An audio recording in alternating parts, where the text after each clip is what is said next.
In a string of Fox News appearances over the last week or so, Tulsi has taken positions that are lacking any nuance or frankly factual basis even more whatsoever. Of like a Dave Rubin shift. Tulsi has now gone full Dave Rubin. Ideological fully transformation. What happened? Prior ideological position for a new outlook. And she has shifted. It's just going full right wing on this one crap. ideology. So, she nearly exclusively man, it's really pathetic. leans into her most right-leaning views. Back and just goes hard in some areas, she's just on like changed her views to a right-wing push with a right-wing audience.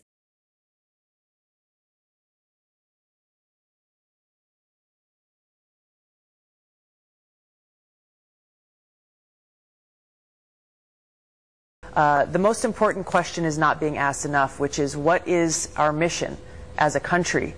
What are we trying to accomplish? What our mission is not is it's not nation building. It should not be occupying. It should not be overthrowing dictators and trying to rebuild other nations. Our mission should be very focused.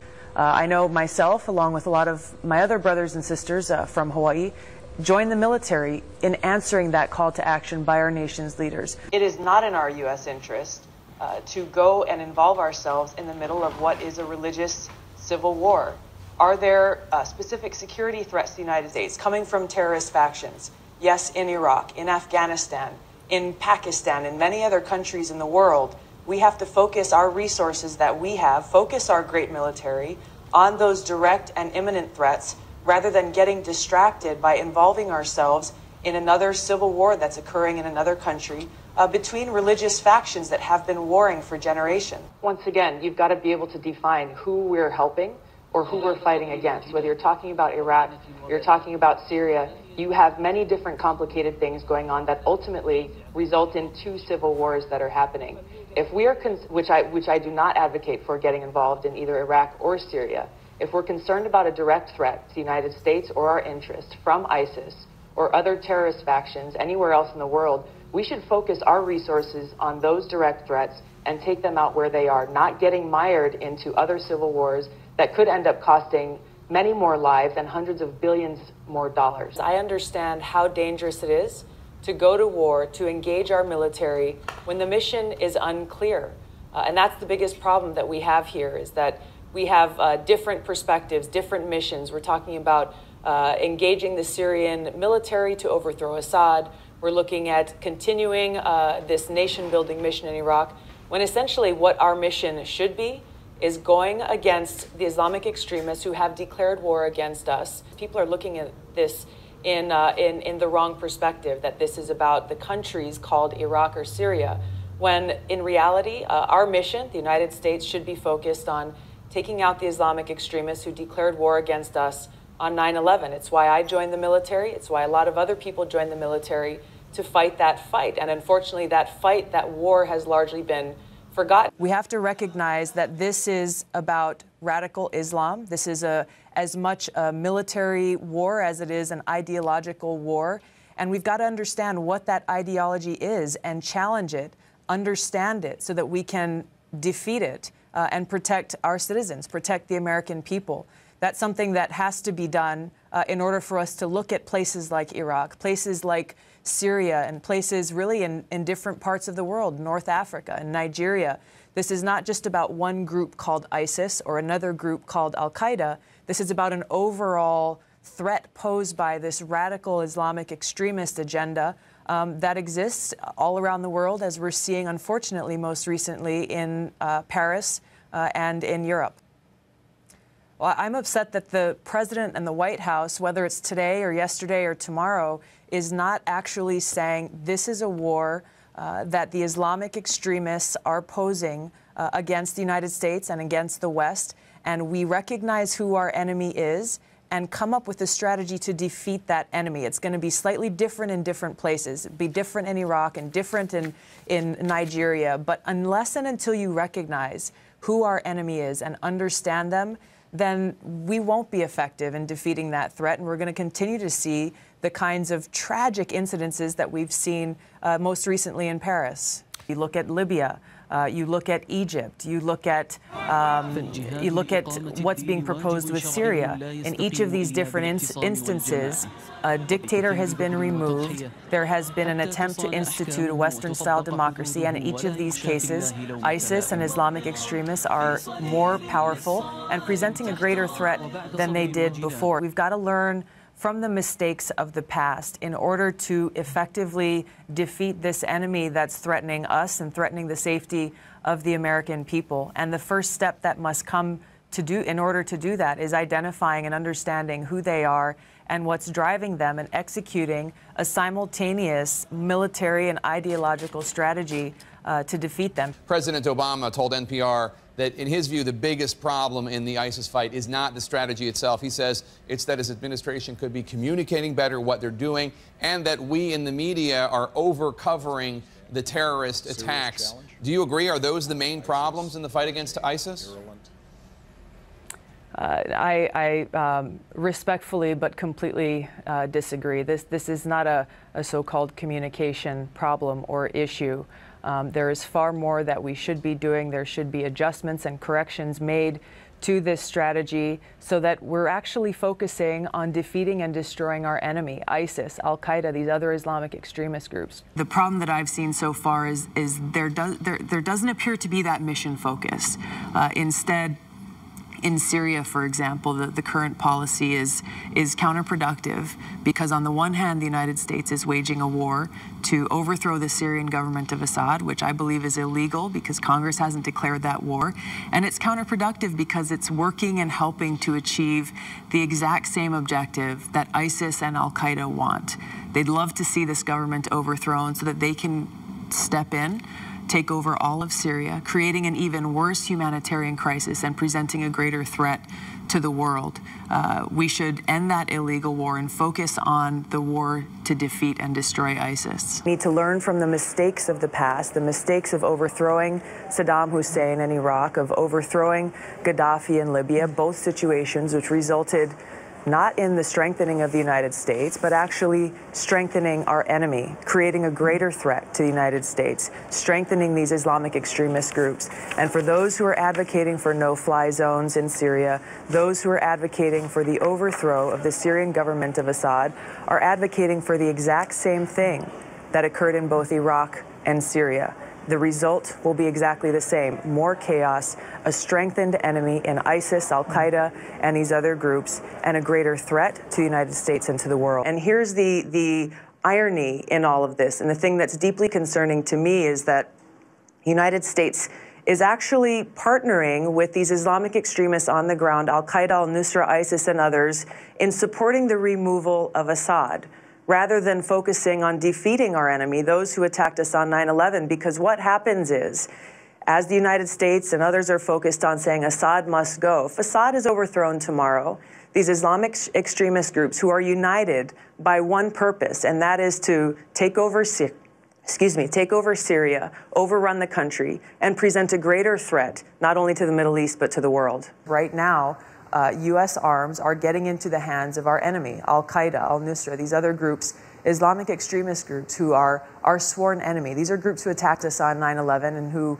supposedly we're trying to defeat, yet at the same time supporting them with these arms to overthrow this Syrian government. So you don't even want the U.S. to provide weapons or arms to these anti-Bashar al-Assad rebels? I don't want the U.S. government to provide weapons to Al-Qaeda, to Islamic extremists, to our enemy. I think it's a very simple concept in my mind that you can't defeat your enemy if you're arming them. What difference would it make if he used the phrase radical Islamic terrorism or extremism? Look, this is something that I've disagreed with the president on because I think it's important that you identify your enemy, you know who they are, you call them by their name, and you understand the ideology that's driving them. You know, I understand and appreciate the president's concern, which is he doesn't want all Muslims to be cast with the same targeting or the same look as this handful of radical jihadists. And I agree with that. No one wants that to happen. But that's why I think it's important that we make this distinction between the vast majority of Muslims who are practicing their spiritual path, who appreciate and support a pluralistic society and government that's free, versus this small handful of people who like ISIS and Al-Qaeda, who believe that unless you abide by their caliphate and their theocracy, you should be killed. And obviously that's something that we need to be able to identify in order to defeat this threat. We see a clear contrast with that with Hillary Clinton, who has shown through her record her interventionist wars of regime change. Start with Iraq. She voted for and championed the overthrow of Saddam and the war in Iraq. I did serve in Iraq, and again, I saw the cost of that overseas, and we're still experiencing the cost of that economically here at home. Number two, Libya. She was the chief architect within the Obama administration to overthrow Gaddafi in Libya. What's the result? We see a failed state, we see chaos, human suffering, loss of life, and ISIS and Al-Qaeda having a very strong stronghold there in Libya. Number three, Syria. She has been a champion for and a strong advocate for the overthrow of the Syrian government of Assad and promises to escalate that war. This is an often talked about thing by people like Adam Kinzinger and others saying, well, we've got to support the moderate rebels. Every place that I went, every person that I spoke to, I asked this question to them. And without hesitation, they said, there are no moderate rebels. Who are these moderate rebels that people keep speaking of? Regardless of the name of these groups, the strongest fighting force on the ground in Syria is al-Nusra or Al-Qaeda and ISIS. That is a fact. There's a number of different other groups. All of them essentially are fighting alongside, with, or under the command of the strongest group on the ground that's trying to overthrow Assad. Let's talk about what the CIA program actually was. It's been widely reported that for years now, the CIA was providing arms, intelligence, money, and other types of support to these armed militants who were working hand in hand and who are working hand in hand, and oftentimes under the command of Al-Qaeda in Syria. So this isn't a matter of like we're giving weapons to people, but they end up falling in the wrong hands. We are directly arming armed militants who are working under the command of Al-Qaeda, all in this effort to overthrow the Syrian government.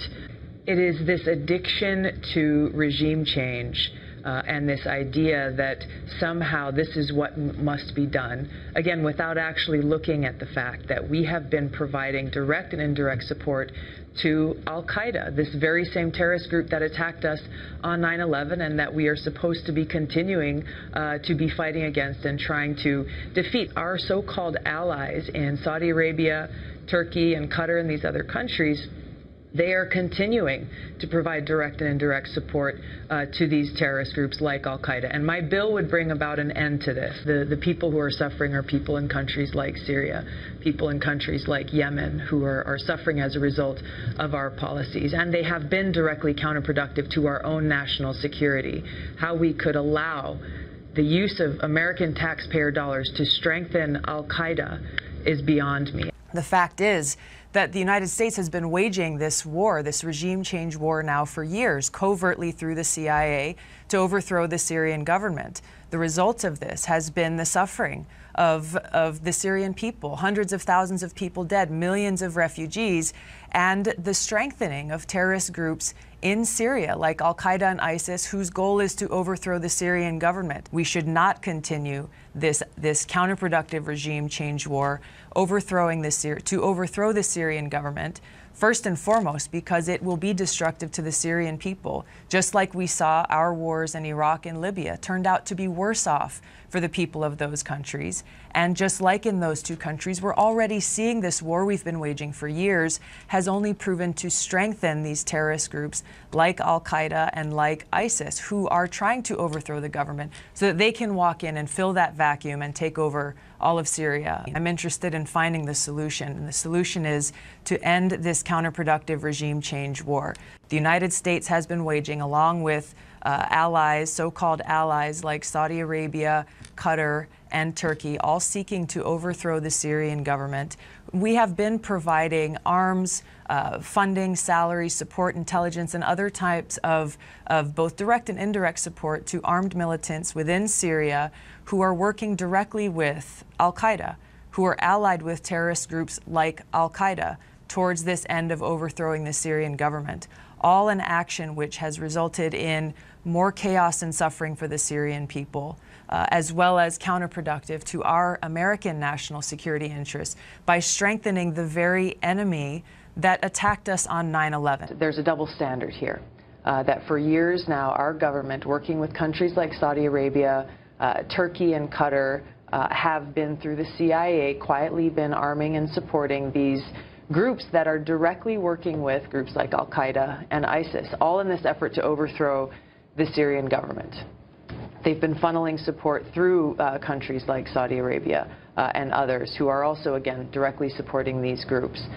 This is madness that this has been allowed to occur for so long, and madness that we have allowed the devastating consequences to occur as a result without checking it. And that's exactly what my bill does.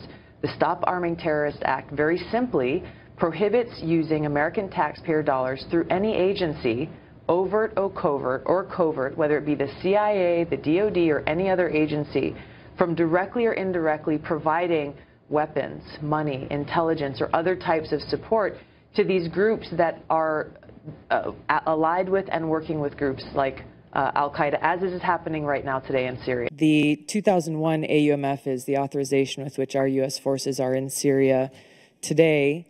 While ISIS, there's been much progress made in the counter-ISIS campaign, and they're close to being defeated in Syria. Al-Qaeda has grown stronger.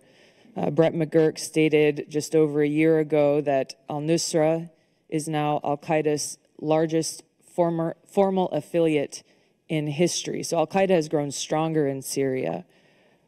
Why is this, and why have our U.S. policies not gone after Al-Qaeda in Syria? 2 days ago, President Trump and Vice President Pence delivered solemn speeches about the attacks on 9/11, talking about how much they care about the victims of Al-Qaeda's attack on our country.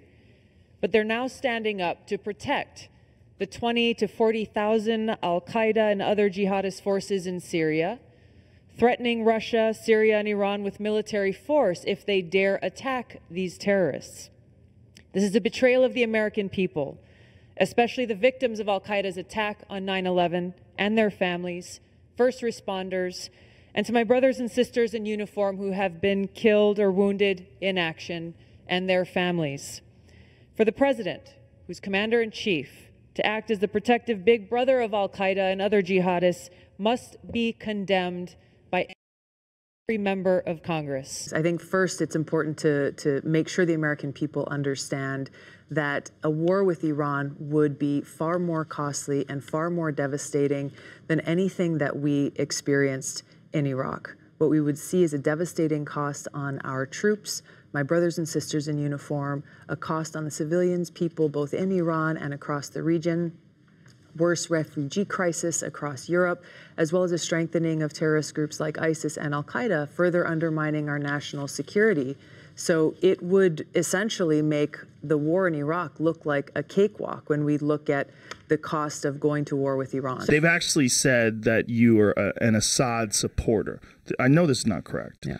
But is that one of those things where people just say that in order to sort of diffuse you, to categorize you as a ridiculous person right off the bat, where no one could take anything else you say seriously? Yeah, it's the usual tactic of trying to smear or vilify me and my campaign and what I'm advocating for, because they don't want to engage on the actual issue itself that I'm pointing out about how devastating and costly their policies are of continuing to wage these wasteful regime change wars, of choosing to support terrorist groups like Al-Qaeda in Syria, directly in Syria, because they are the most powerful force on the ground who's fighting to take out the regime, Assad's government.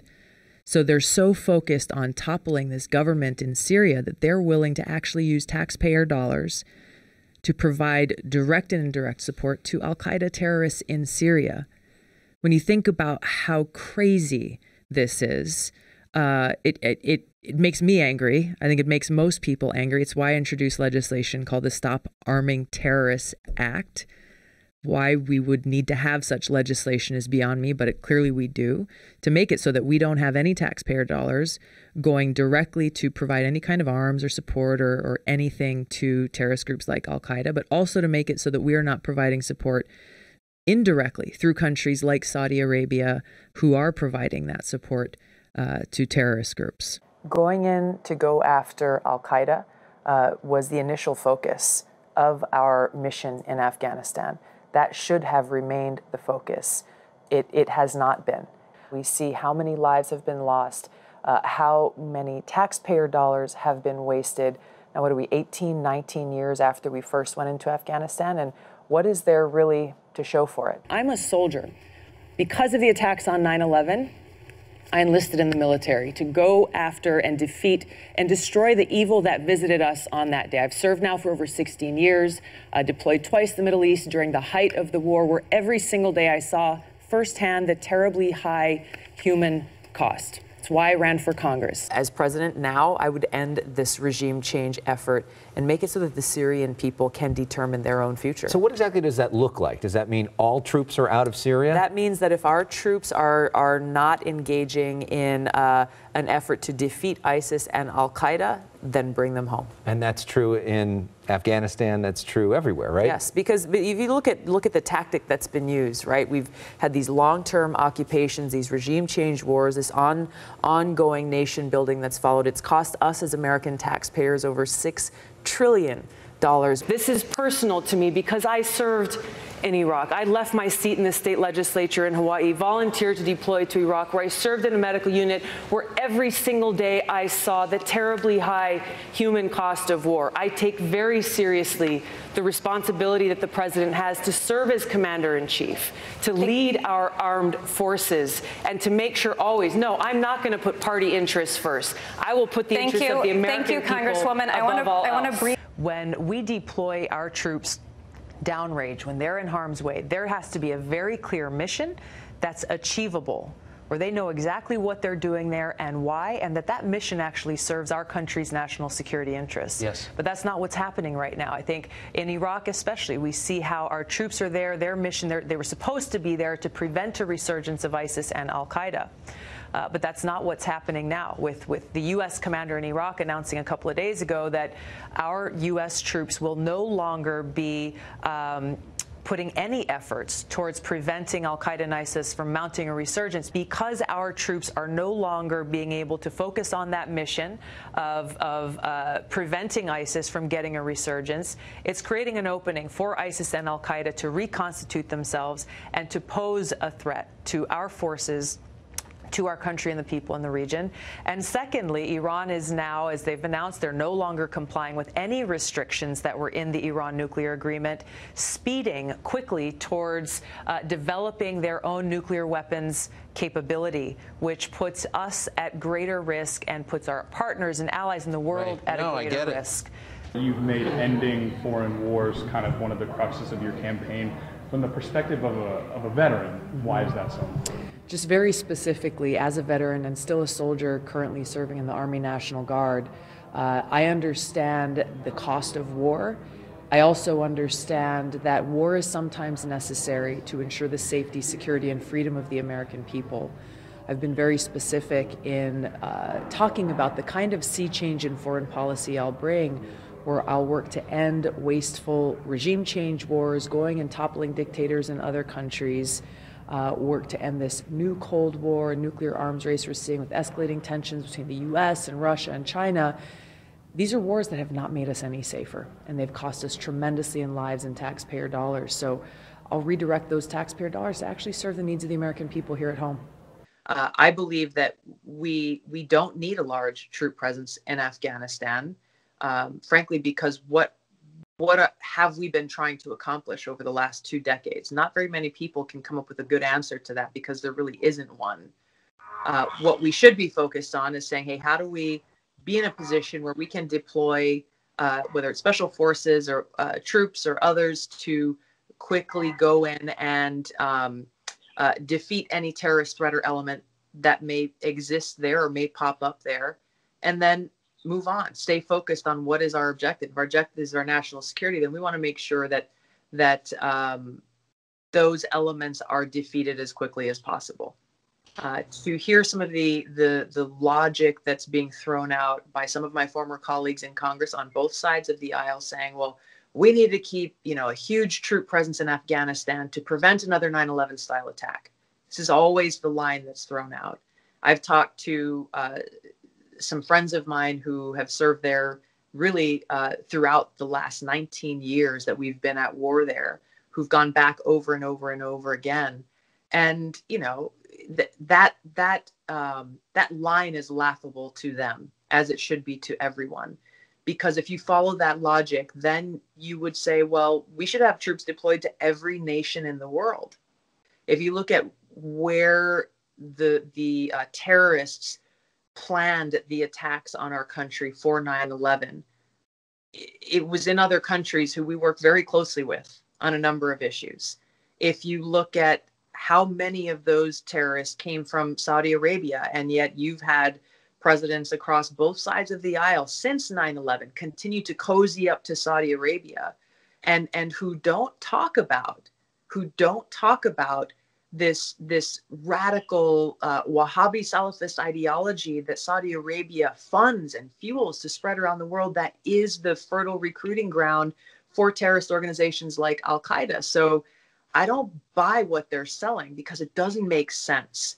If we had leaders in Congress and in the White House who were serious about defeating this terrorist threat coming from groups like Al-Qaeda and ISIS, then they would have taken a very different approach to the one that we've taken. ISIS has largely been defeated in Syria. That's a good thing. I supported our troops working with the Kurds there in order to accomplish that. But if we're looking more broadly at where do we go from here, that's the framework that we need to look at. What is in the best interest of our national security? What is in the best interest of the American people? And how do we best honor the sacrifices that our men and women in uniform are making, and making sure that we're not sending them out to fight more of these interventionist regime change wars that, frankly, time and time again, we've seen are counter to our national security interests. Again, from a military perspective, and I'm still serving, I'm almost 18 years now in the Army Reserves, still serving as a civil affairs officer. And so when I look at things from that military mindset, and you're saying, okay, well, we've got a problem that we've got to root out, you first have to actually define what that problem is. Or if you're talking about an enemy like Al-Qaeda, for example, you first have to understand and identify that enemy, right, what their ideology is, what they're seeking to accomplish in order to go in and defeat that enemy. That specific Islamist, that radical Islamist ideology is an exclusivist one that says if you do not adhere to our interpretation of the Quran or Islam, then, you know, we're going to kill you, we're going to behead you, or enslave you. And this is the ideology that fuels terrorist groups like Al-Qaeda and ISIS. A horrible day, David, across for U.S. troops in Afghanistan. The latest news is ISIS-K, or the Islamic State in the Khorasan, has claimed responsibility for the Kabul attacks, just as the Pentagon suggested. 2 bombs, one a suicide bomber at the gate at the airport, followed by ISIS gunmen shooting, presumably at both military and civilian targets, and another bomb at a nearby hotel that housed British troops, but no British troops injured there. Excuse me. In a Pentagon briefing last hour, the Central Command General Frank McKenzie said 11 Marines and a Navy medic were killed in these attacks in Afghanistan, and that 15 additional service members have been wounded. We have not been able to get any context on the severity of their wounds, whether their families have been notified, and where they are in hospitals. These are the first U.S. military deaths in Afghanistan since February of 2020, and today was the deadliest day for the United States military in a decade. Our hearts go out to the families of our brothers and sisters who were killed and wounded in the terrorist attacks in Kabul. Now, because I'm currently serving on active duty, I'm limited to what I can say right now, but what I can say is this. This incident should remind the American people that ISIS and Al-Qaeda are alive and well, and are actively continuing to use terror to try to force the world to accept their demand that we convert to their interpretation of Islam. Unfortunately, America's powerful elite have downplayed this threat for many years, for various reasons. You get to lie about the loss of human life, you get caught, and nothing happens to you? What kind of system is that? I mean, this kind of accountability is critical. I want to point out first that anytime there are civilian casualties in war, it is tragic and terrible. War is a terrible thing, and I think it's important for the American people to understand that Islamist jihadists are continuing to wage war against us. And the Islamist ideology, not the same as the religion of Islam, but this Islamist ideology, which is a political ideology that inspired the terrorist attacks on our country on 9/11, is the greatest threat that we're facing right now in this country and the world. It is the foundation of governance of so-called Islamic countries like Turkey and Iran and Saudi Arabia and Pakistan. And it's what's behind the discriminatory policies that they have in these countries against Christians, Hindus, Buddhists, atheists, and others. So as long as these Islamist jihadists are waging war against us, we have to work to defeat them militarily and ideologically. And militarily, we have two choices in how we do that. Number one, we can continue to invade and occupy and nation-building countries around the world, just as we did in Afghanistan, at great cost. Number two, we can take a targeted approach using airstrikes, using our special forces to go in and go after these terrorist cells. The reality is that the cost to the American people, the cost to our troops, the cost to civilians will be far less if we take this very targeted approach to go after these jihadist terrorist cells than if we continue making the very same mistakes that we saw in Afghanistan and other parts of the world of invasion, occupation, and nation building. There are a lot of people, Congresswoman, who say what happened in Afghanistan and what is happening now and how we handled it has really opened the door for more terrorists. You've just come back from Africa, which is also a hotbed of radical jihadists. Your thoughts on where we are? Well, as you know, Brett, in both East and West Africa, there is a surge of these jihadist terrorists. Al-Qaeda, ISIS, and affiliated groups are increasing in their strength. The withdrawal from Afghanistan is something that I agreed with, but unfortunately, the way that this administration executed that withdrawal has been an utter and abject disaster, which is continuing to play out as we speak. For those who say, and we should continue to monitor Afghanistan to make sure that there are no Al-Qaeda and ISIS strongholds that are allowed to start to take root. If we're seeing that that's starting to happen, then we need to go and take them out. But we should not be under the illusion that this is a problem that's only limited to Afghanistan. And the proof of that is that Al-Qaeda, for a very long time, has been able to get refuge and actually have training camps and support in Pakistan, which is a problem that not only hasn't been addressed, but we've seen the United States continue to support Pakistan in spite of this known fact and reality. So this is a bigger issue here that really needs to be addressed. Tulsi Gabbard went away from the national conversation a little bit. She was serving in the military in Africa, and there's been a giant transition in the stuff she cares about, the stuff she chooses to focus on. And she is now right smack dab in the middle of going on a Fox News tour of wrongness. Well, do you remember this? As president, I will end this insanity because it doesn't have to be this way. I will end these wasteful regime change wars, work to end this new Cold War through the use of diplomacy to de-escalate these tensions and take the trillions of dollars that we've been wasting on these wars and on these weapons and redirect those resources into serving the needs of our people right here at home. So that, of course, was Tulsi Gabbard during her presidential campaign. There she is clear. She is morally outraged about how president after president, Republicans and Democrats alike, had continued the regime change wars that had brought our servicemen and women, so many others around the world, so much pain. Tulsi Gabbard positioned herself as, I'm the anti-war candidate. That's who I am. I'm the one who's taking a principled stance against the war hawks.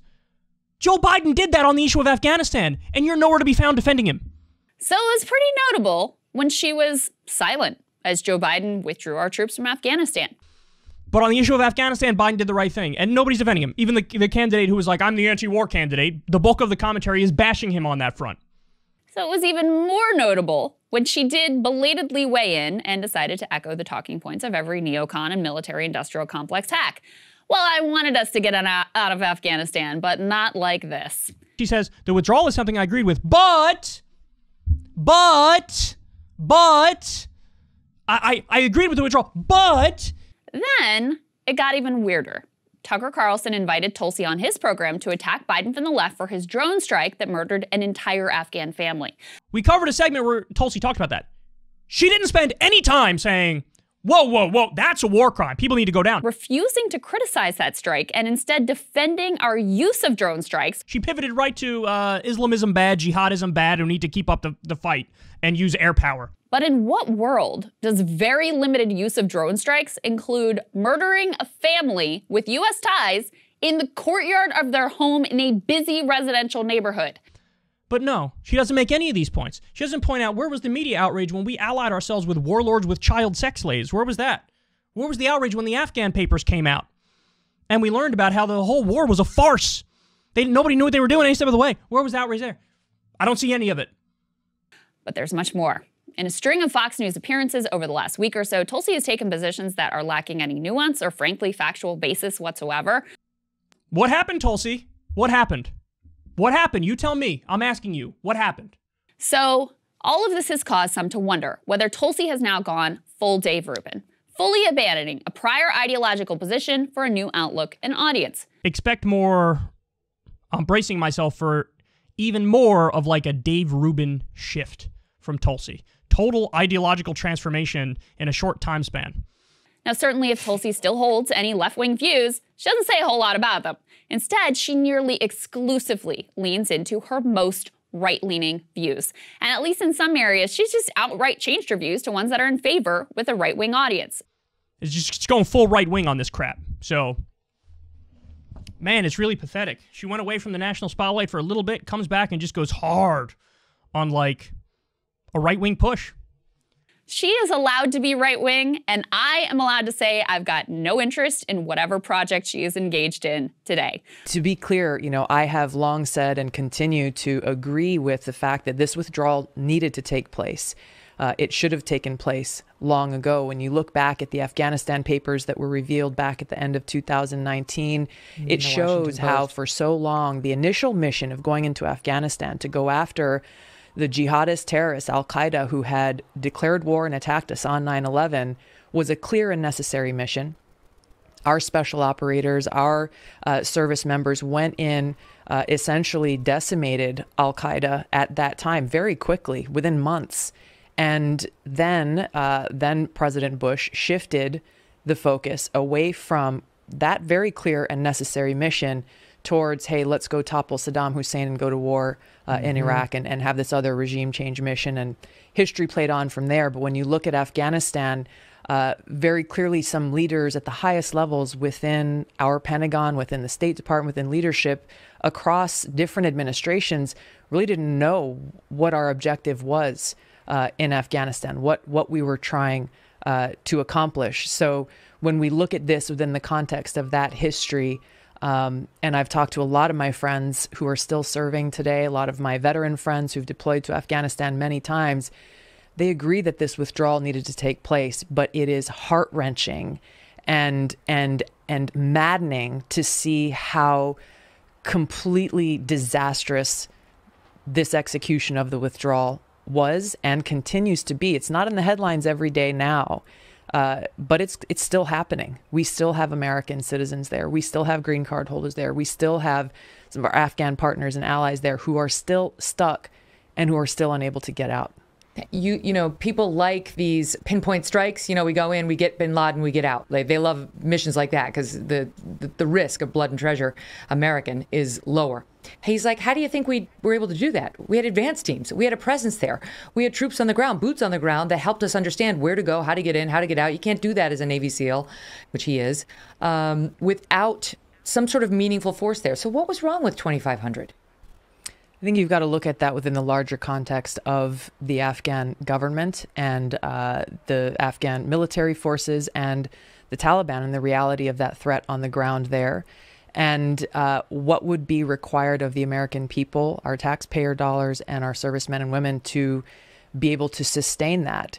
How much we have been putting in to prop up this corrupt government. So I agree that we need to make sure that we keep an eye on any growing or budding presence of other jihadist terrorist groups, Al-Qaeda, ISIS, etc., and make sure that we maintain the capability to go in and eliminate that threat as early as possible before it's allowed to metastasize and grow again and grow into an increased threat. But we have and we have the capability to do that, just as we have in different parts of the world. With this over the horizon, very targeted strategic strike, and using our special forces, our special operators, to be able to go in and carry out these missions. I think that's critical. Mm-hmm.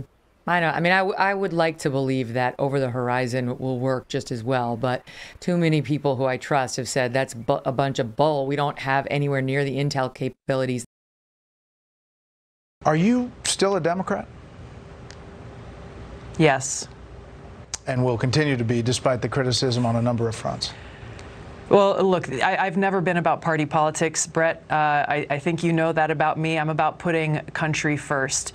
And the problems that we're seeing on a whole host of policy fronts is those in positions of power and leadership putting partisan politics, their own selfish desire for power, ahead of the interests of the country, ahead of the interests of the people. And that's what I always try to do my very best in looking at different policies, is we have to put the people and the interests of our country first.